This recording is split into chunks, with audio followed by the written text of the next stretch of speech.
Bonjour, je vais alors vous présenter mon analyse motrice en boxe française, cycle lycée niveau 4. Pour débuter cet exposé, je vais donc vous exprimer la logique interne de cette activité.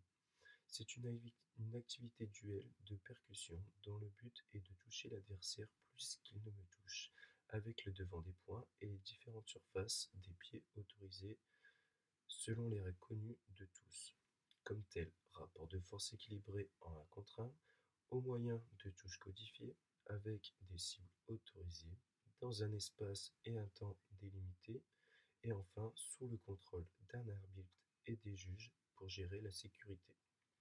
Cette activité appartient au champ d'apprentissage numéro 4, conduire et maîtriser un affrontement individuel ou bien collectif.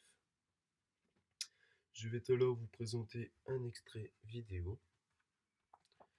Donc niveau 4, cycle lycée. Donc la personne à analyser, c'est la personne avec le t-shirt blanc.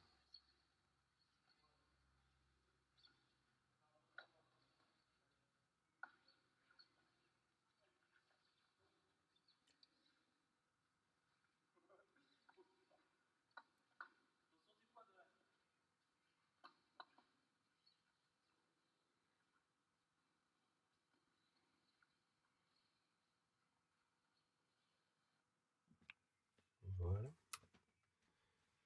Donc à partir de l'acronyme GARDE, je vais pouvoir analyser cet extrait vidéo.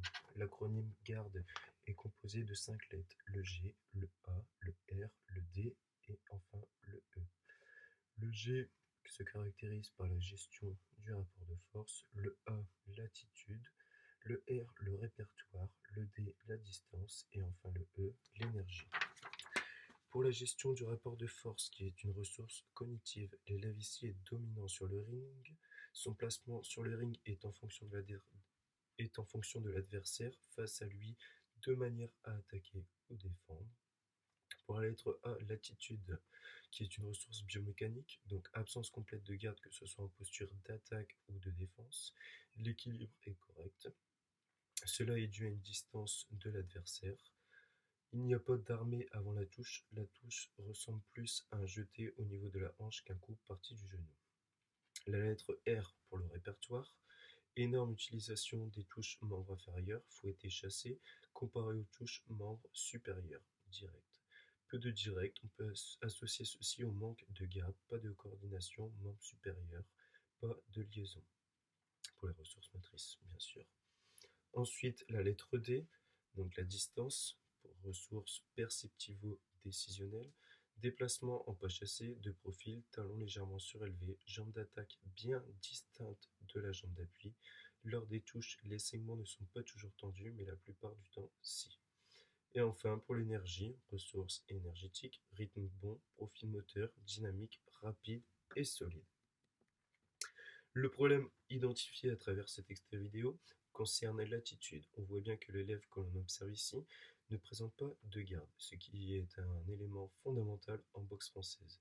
Il ne présente pas de armé-réarmé constamment. La touche part plus de la hanche au lieu de l'articulation.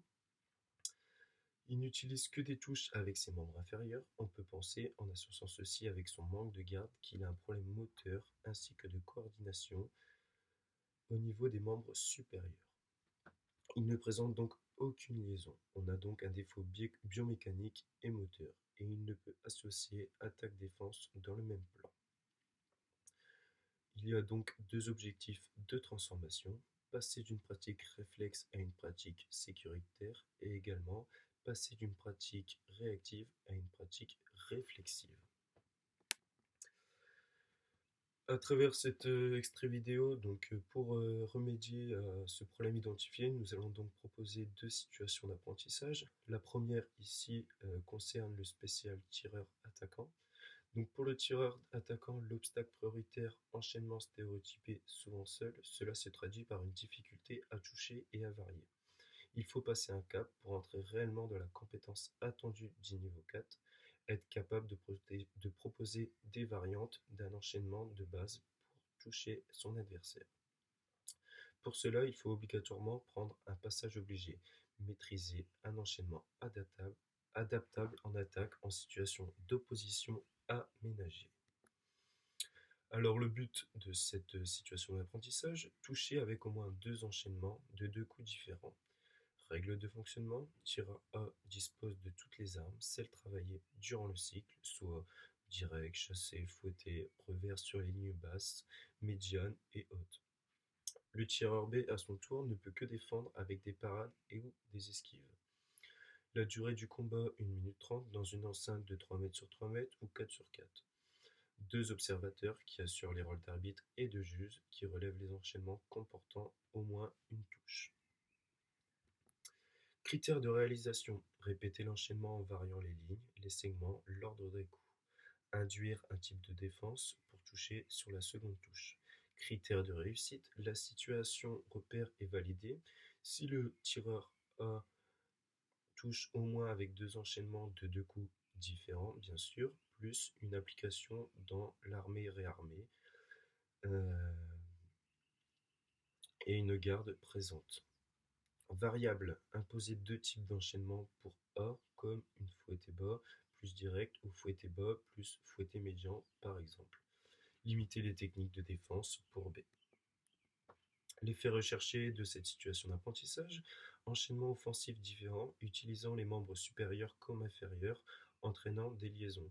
Compréhension et amélioration du principe d'armée, la touche. Instaurer chez l'élève un équilibre moteur lui permettant de se défendre, bien sûr en utilisant la garde, et d'attaquer avec le armé, liaison et enchaînement. Passons à la seconde situation d'apprentissage. Donc, ce qui est fondamental en boxe française, c'est de toucher sans se faire toucher, bien sûr.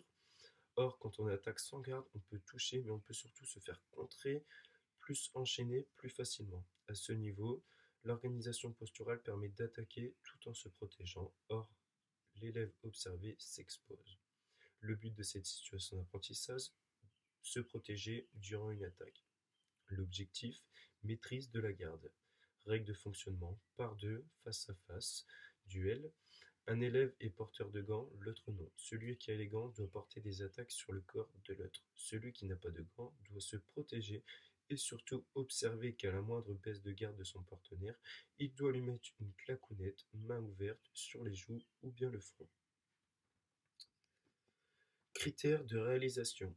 Avoir une garde haute, coude collé au buste, poing quasi collé sur les joues et juste en dessous des yeux, comme ceci. À la délivrance de la touche, ne pas baisser la garde, au risque de s'exposer. Critères de réussite. Ne pas prendre de claquonnette. Variable. Pour celui qui a les gants, varier hauteur des cibles, doubler les touches. L'effet recherché sur cette situation d'apprentissage, assurer dans le même plan d'action l'attaque de l'adversaire et la défense de son propre corps. Intervention possible, figer le jeu pour questionner, démontrer et réguler, et sans oublier les feedbacks en fin de séance pour donner un retour sur la participation. Donc, repère de progressivité, donc garde haute présente constamment, notamment dans les attaques, dans une situation de référence ou d'assaut libre, donc utilisation de l'armée réarmée. Selon les niveaux d'acquisition moteur, ici, ce qui est prioritaire, c'est donc adapter son engagement. Comme j'ai pu le dire précédemment, donc cette activité, donc la boxe française, appartient au champ d'apprentissage numéro 4, donc conduire et maîtriser un affrontement individuel ou collectif.